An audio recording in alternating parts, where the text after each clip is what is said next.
কবিতাটো মই ভালেই পাওঁ আচলতে কবিতা ভাল পোৱাৰ কাৰণে মই আজি কবিতাৰ জগতখনত ভৰি দিব পাৰিছোঁ আৰু সকলোকে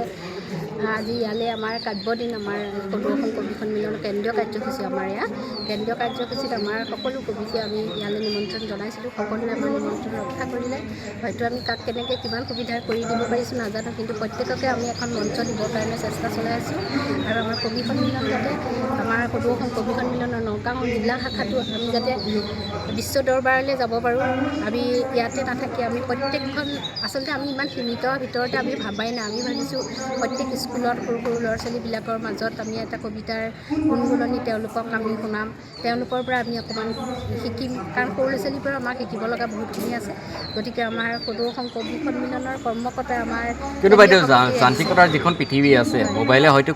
কবিতাখিনি ধৰক তেওঁলোকক পাহৰাই দিছে যিখিনি নৱপ্ৰজন্ম আছে কি ক'ব এইটো নাই নৱপ্ৰজন্মক মই সদায় সেইটো কথাই কৈ আহিছোঁ আমাৰ আচলতে পিতৃ মাতৃৰ কাৰণে বহুত ভুল আমাৰ পিতৃ মাতৃসকল হ'ল কি কামৰ পৰা আজৰি হৈ থাকিব পৰাৰ এটা আহিলাই কৰিছে আজিকালি ল'ৰা ছোৱালীক মোবাইল এটা দি তেওঁলোকো ব্যস্ত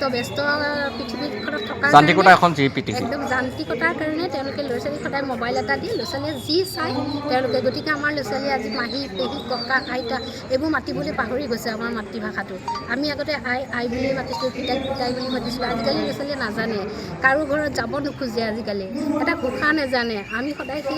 সেই বস্তুটোৰ ওপৰতে আমাৰ সদৌ অসম কবি সন্মিলনৰ নগাঁও জিলা শাখাটো বিশেষকৈ মই মোৰ ফালৰ পৰা সদায় মই কৈ আহিছোঁ আমি সৰু সৰু কণ শিশুসকলক আমি অকণি মেল অকণি নিচুকণি গীত আমি বৰগীত আমি যি কবিতা চোতাল আছে কবিতা চোতালখনৰ পৰিচয় কি মই আজি জানিবলৈ বিচাৰিম কবিতাৰ চোতালখনৰ আমাৰ পৰিচয় হ'ল আমি সকলোকে একেলগ হৈ আমি কবিতাৰ মঞ্চখন আমি আগুৱাই লৈ যোৱা আমাৰ কবিতাৰ চোতালৰ একমাত্ৰ আমাৰ উদ্দেশ্য সেইটোৱে আমি সকলোকে যাতে আমি একেখন মঞ্চ দিব পাৰোঁ সকলোকে যাতে আমি কবিতাৰ একগোট হৈ সকলোৱে যাতে আগবাঢ়ি যাব পাৰোঁ ধন্যবাদ